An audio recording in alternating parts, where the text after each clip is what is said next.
Hola, muy buenas tardes. Mi nombre es César Augusto Blanco Serna. Soy estudiante de César Augusto Blanco Serna. Este es mi documento. Soy estudiante del programa de Ingeniería Industrial en sexto semestre y para este momento vamos a desarrollar un video con conceptos fundamentales del periodo, de física de la tercera actividad. Primero que todo, tenemos varias preguntas, entre ellos solucionar o indicar qué es el periodo de señal AC. Pues bien, el periodo de señal AC es el tiempo que tarda cada valor de la onda sinusoide de corriente alterna en repetirse o cumplir un ciclo completo. Llamamos un ciclo completo a que voy a permitir mostrar acá con el mouse.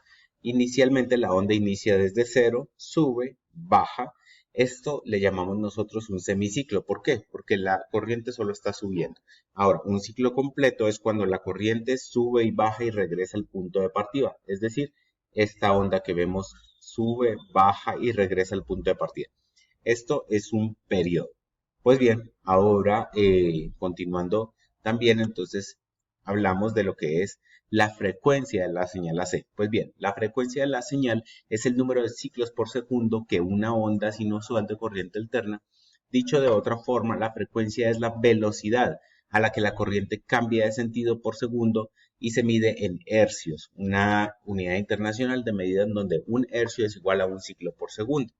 Pues bien, un ciclo, entonces llamamos a igual la parte de acá, cuando sube y baja la onda, aquí tenemos un ciclo.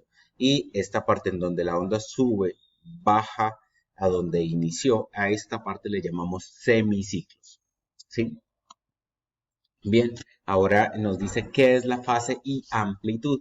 Amplitud es el pico, es el valor máximo que tiene la señal de la onda desde el momento en el que sale de cero hasta en sus subidas y bajadas. Es el valor máximo a donde máximo llegó. ¿Sí? Y la diferencia entre el valor máximo y cero, eso es una señal. ¿Sí? El ángulo de fase o fase es una señal que se refiere a su desplazamiento hacia la derecha o hacia la izquierda, como lo podemos ver aquí en la siguiente gráfica. Entonces aquí tenemos la amplitud, que es al punto máximo que llega, y entonces tenemos lo que es la fase, la parte o la distancia a la que la onda llega.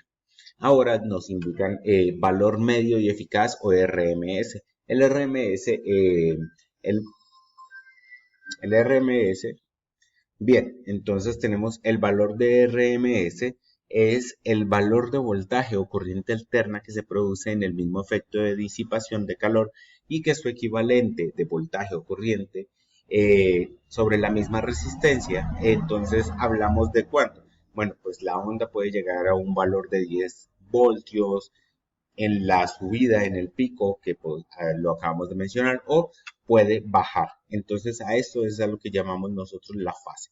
Podemos verlo aquí en la siguiente gráfica.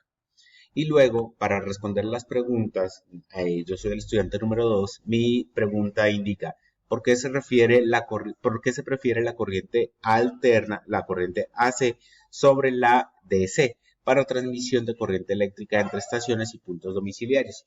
Bien, se usa AC porque el transporte de energía por cables sufre una caída de tensión o voltaje. Sí, entonces, en proporción a la distancia, en el pasado la única manera práctica de subir el voltaje era con transformadores que solo funcionan con corriente alterna, AC. Hoy en día hay circuitos de alta potencia y componentes electrónicos que son prácticos para subir la tensión usando DC. Infortunadamente a esta altura de la historia, pues la cantidad de redes eléctricas que hay, pues para poderlas cambiar es demasiado. Así que hasta hace poco el cambio de AC a DC solo se podía efectuar todo de un golpe a toda la red completa, algo que la verdad pues no es práctico. Afortunadamente con el desarrollo de baterías de ioinoides de litio de alta capacidad se puede almacenar suficiente energía localmente usando DC para aumentar la eficiencia de las redes.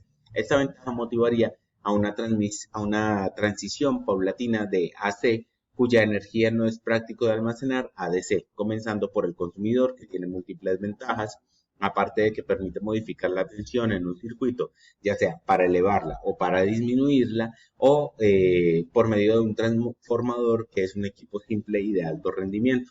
Otra de las ventajas es que facilita el transporte de energía eléctrica a grandes distancias con pocas pérdidas de energía porque se eleva la tensión para que circule menos corriente, lo que provoca que las pérdidas por lo que es el calentamiento pues sean menores.